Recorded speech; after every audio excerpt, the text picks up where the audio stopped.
Hello my dear students, आपको पता है ए सेक्सुअल रिप्रोडक्शन हम कल कंप्लीट कर चुके थे। So today we are going to start our new topic about sexual reproduction. Okay, so ध्यान से पढ़िएगा और एक एक वर्ड जो है उसमें से ये वाला जो टॉपिक है ये ऐसा है कि आप हर एक लाइन कोई भी अगर छोड़ देते हो तो उसी में क्वेश्चन आ जाता है। ठीक है, so watch it carefully. We are also familiar with modes of reproduction that depends on the involvement of two individuals before a new generation can be created. हमें इस बात का बहुत अच्छे से पता है और हमें ऐसे रिप्रोडक्शन के बारे में भी पता है जिसके अंदर दो इंडिविजुअल जो हैं वो इन्वॉल्व होते हैं एक नई जनरेशन क्रिएट करने के लिए, है ना। जैसे कि ह्यूमन बीइंग है जिसके अंदर मेल और फीमेल दो पर्सन या फिर दो इंडिविजुअल्स जो है इन्वॉल्व है ताकि नई जनरेशन क्रिएट हो। Bulls alone can not produce new cows, right. Bulls जो हैं वो नए जो गाय है या फिर गाय के जो बेबीज़ हैं उनको प्रोड्यूस नहीं कर सकते। Nor can hens alone produce new chicks, obviously है ना।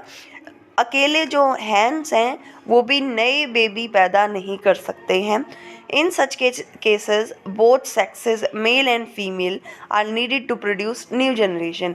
ऐसे मामले में क्या होता है कि दोनों जो सेक्सेस हैं वो रिक्वायरमेंट होती है, उनकी नीड होती है उनकी एक नई जनरेशन बनाने के लिए। What is the significance of this sexual mode of reproduction? क्या significance होगा इसका sexual mode of reproduction का? Are there any limitation of asexual reproduction? क्या asexual reproduction के अंदर कोई कमियां रह गई थी, कोई लिमिटेशन रह गई थी जिसको कंप्लीट करने के लिए सेक्सुअल रिप्रोडक्शन जो है वो इन्वॉल्व हुआ, which we have been discussing above. तो हमने जो कि डिस्कस किया ऊपर ये सेक्सुअल रिप्रोडक्शन के बारे में। जैसे कि बच्चे आप लोग पढ़ते हो कि एटम का दिया है किसी ने मॉडल, किसी ने किसी भी चीज़ का दिया है, तो एक पर्टिकुलर साइंटिस्ट अगर दे देता है तो उसके मॉडल में कुछ कमी आती है तो नेक्स्ट जो साइंटिस्ट है वो उन कमियों को पूरा करता है ना। तो इसमें यही पूछ रखा है क्या ये सेक्सुअल रिप्रोडक्शन में कमी रह गई थी, जो सेक्सुअल रिप्रोडक्शन जो है उसको इन्वॉल्व किया गया या फिर वो इन्वॉल्व हुआ, है ना। ये क्वेश्चन है हमारे लिए, but this is not sufficient to explain it, क्योंकि ए सेक्सुअल रिप्रोडक्शन अपनी जगह काम करता है स्पेसिफिक टाइप ऑफ ऑर्गेनिजम्स पे, प्लांट्स पे, और जो ए सेक्सुअल है वो अलग और सेक्सुअल जो है वो अलग ऑर्गेनिज्म के ऊपर काम करता है।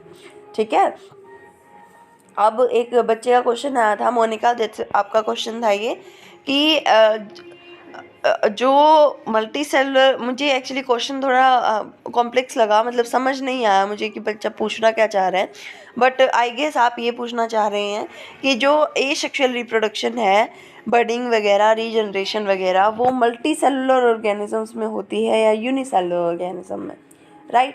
But this is not confirmed बच्चे कि मल्टी सेलुलर में ही ये सेक्सुअल होगा या फिर यूनिसेलुलर में ही ये सेक्सुअल होगा। ठीक है, कई मल्टी सेलुलर ऑर्गेनिज्म भी हैं जिनके अंदर asexual mode of reproduction होता है। Fine, why are the sexual mode of reproduction, sexual mode of reproduction ही क्यों, क्या रीज़न है क्यों ये बेटर है ये सेक्सुअल से। The creation of two new cells from one involves the copying of the DNA as well as of the cellular apparatus. जब the creation of two new cells from one involves, दो नई sales का creation होना, ठीक है, तो इसके अंदर कुछ एक ऐसी चीज़ इन्वॉल्व होती है जिसे हम डीएनए कॉपिंग कहते हैं। ठीक है, यानी डीएनए की कॉपी हो रही है प्लस जो सेलुलर एपरेटस है उनकी कॉपी भी हो रही है। सेलुलर एपरेटस क्या होते हैं, जैसे कि आपने 9th क्लास में पढ़ा था, क्या पढ़ा था, लाइक गोल्जी एपरेटस, माइटोकॉन्ड्रिया, है ना, this all are the cellular apparatus, उनकी भी कॉपी होती है, डीएनए की भी कॉपी होती है। तब जो है एक नया जो इंडिविजुअल है वो क्रिएट होता है। The DNA copying mechanism as we have noted can not be absolutely correct. हमेशा डीएनए कॉपिंग जो है वो करेक्ट नहीं हो सकती। डीएनए अगर कॉपी हो रहा है तो उसमें कुछ न कुछ इनकरेक्शन भी हो सकती है। And the resultant error are a source of variation in the population of organisms. और उसके अंदर जो एरर आती है, डीएनए कॉपी होने में जो एरर आती है, उसकी वजह से पॉपुलेशन के अंदर वेरिएशन आता है। पॉपुलेशन के अंदर वेरिएशन मतलब क्या, जैसे कि जो एलिफेंट है उसके जो बेबीज़ हैं वो उन जैसे दिखते हैं, मोस्ट प्रोबेबली उन्हीं जैसे दिखते हैं, अपने पेरेंट्स जैसे दिखते हैं, यानी है ना। बट हमारे केसेस में क्या होता है, आप थोड़ा बहुत अपने मम्मी पापा पे जा सकते हैं, but as it is copy अपने मदर फादर की नहीं बन सकते, नहीं क्रिएट हो सकते। ऐसा क्यों है, क्योंकि डीएनए कॉपिंग जब हो रही होती है उस टाइम कुछ एरर्स आ जाती है। अगर ये एरर्स ना आए तो हम बिल्कुल एज इट इज़ अपने पेरेंट्स जैसे दिखें, है ना। बट कुछ एरर्स आ जाती हैं, इस वजह से हमारे अंदर हमारे पेरेंट्स से कुछ चेंजेस आ जाते हैं, चाहे आप बाय फेस लगा लीजिए, colour etcetera etcetera. Every individual organism can not be protected by variations. हर एक जो इंडिविजुअल ऑर्गेनिज्म है वो वेरिएशन उसके अंदर नहीं दिखाई देता, ठीक है। But in a population variation are useful for ensuring the survival of the species.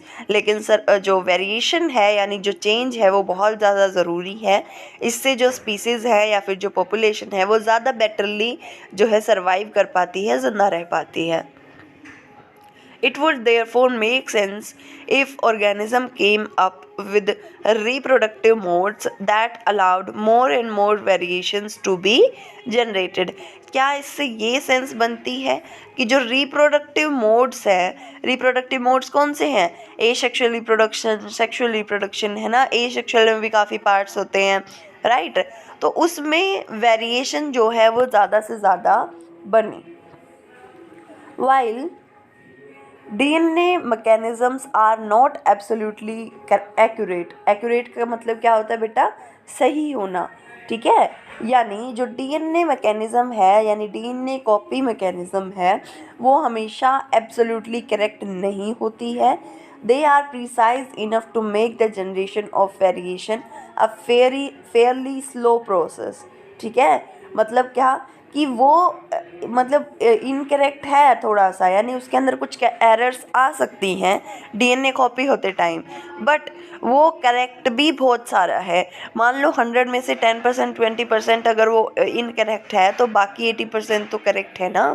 तो वो जो करेक्ट है यानी प्रीसाइज का मतलब होता है अपनी जगह वो बिल्कुल ठीक भी है कुछ हिस्सों में, कि नई जनरेशन के अंदर वेरिएशन जो क्रिएट हो रहा है वो धीरे धीरे क्रिएट हो। दोबारा सुनिए कि जो डीएनए कॉपिंग है वो इनएक्यूरेट है, हमें पता है, यानी कहीं कहीं उसमें एरर्स आती हैं, हमें पता है, बट वो काफ़ी हद तक अपनी जगह ठीक भी है। इस वजह से ही जो चेंजेस आते हैं वो जनरेशन टू जनरेशन बहुत कम आते हैं, है ना। फॉर एग्जाम्पल क्या ऐसा हो सकता है कि ह्यूमन से कैट प्रोड्यूस हो या फिर डॉग प्रोड्यूस हो, है ना। ह्यूमन से ह्यूमन ही प्रोड्यूस होते हैं ना, और उनके भी सेम चीज़ें होती हैं like hand, legs, eyes, nose, lips as it is, ठीक है। If the DNA copying mechanism were to be less accurate, अगर डीएनए कॉपिंग की जो मैकेनिज्म है, की जो प्रोसेस है वो कम एक्यूरेट होती, many of the resultant DNA copies would not be able to work with the cellular apparatus and would die।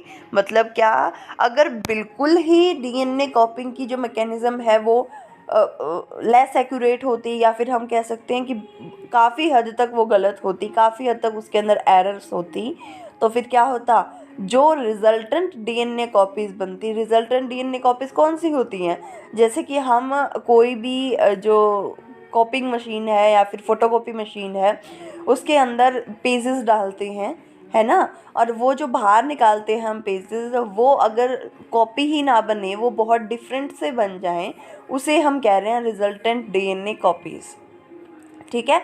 तो वो जो रिजल्टेंट डीएनए कॉपीज़ हैं वो सेलुलर एपरेटस के साथ काम नहीं कर पाएंगे और मर जाएंगे, यानी उनकी डेथ हो जाएगी। ठीक है, सेलुलर एपरेटस कौन है यहाँ पे?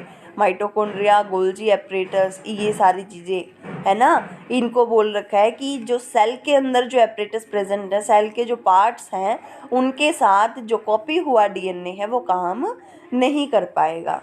ठीक है, so how can the process of making variants be speeded up, कि हम किस तरीके से बोल सकते हैं कि जो वेरिएंट्स बनाने की प्रोसेस है उसको हम जल्दी जल्दी आगे बढ़ा सकते हैं। वेरिएंट्स क्या होता है कि जिन ऑर्गेनिज्म के अंदर वेरिएशन आ रहा है, चेंजेस आ रहे हैं, तो जल्दी जल्दी हम उनके अंदर चेंजेस लाके एक नई जनरेशन क्रिएट कर सकते हैं। This is the question mark. Each new variation is made in a DNA copy that already has variants या फिर variations accumulated from the previous generation। दोबारा पढ़िए इसे।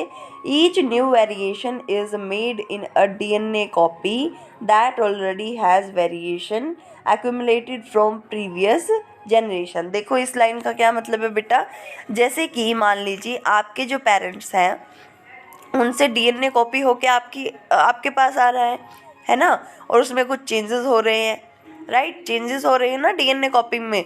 तो आपके मदर फादर से आपके अंदर जो डीएनए आया है उसके अंदर चेंजेस आए हैं काफ़ी सारे, यानी वेरिएशंस आए हैं, है ना।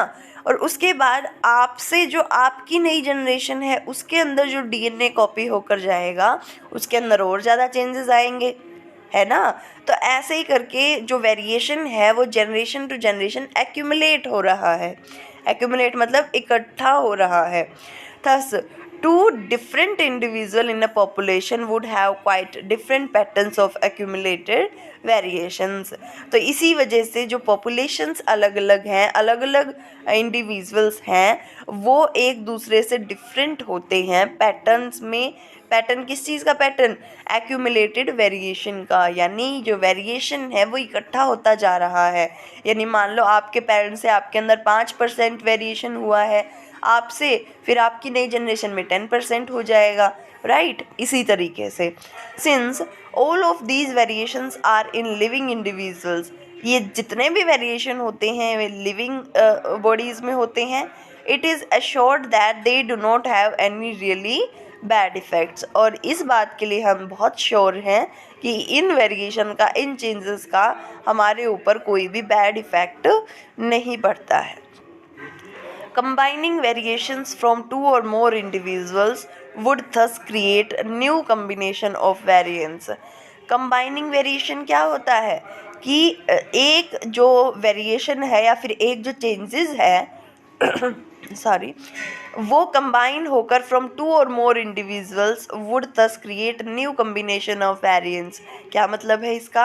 आपके मदर फादर से जो वेरिएशन क्रिएट हुआ है उसके बाद आपके अंदर जो वेरिएशन क्रिएट हुआ है, दोनों मिलकर जब एक नया ऑर्गेनिज्म प्रोड्यूस करते हैं या फिर देखिए जनरेशन नेक्स्ट बनती है, तो उनको हम कंबाइनिंग वेरिएशन कहते हैं, जो कि एक नया वेरिएंट बनाएगा या फिर एक नया ऑर्गेनिज्म बनाएगा जिसके अंदर और ज़्यादा वेरिएशन होंगे। ठीक है, each combination would be novel since it would involve two different individuals. The sexual mode, यानी हर एक जो कम्बिनेशन है वो ऑनेस्ट होगा, कंप्लीट होगा, since it would involve two different individual. ऐसा क्यों? क्योंकि इसके अंदर दो डिफरेंट इंडिविजुअल्स को इन्वॉल्व किया गया है। ठीक है बच्चे, नेक्स्ट पेज से हम कल पढ़ेंगे बिकॉज वीडियो काफ़ी लॉन्ग जा रही है।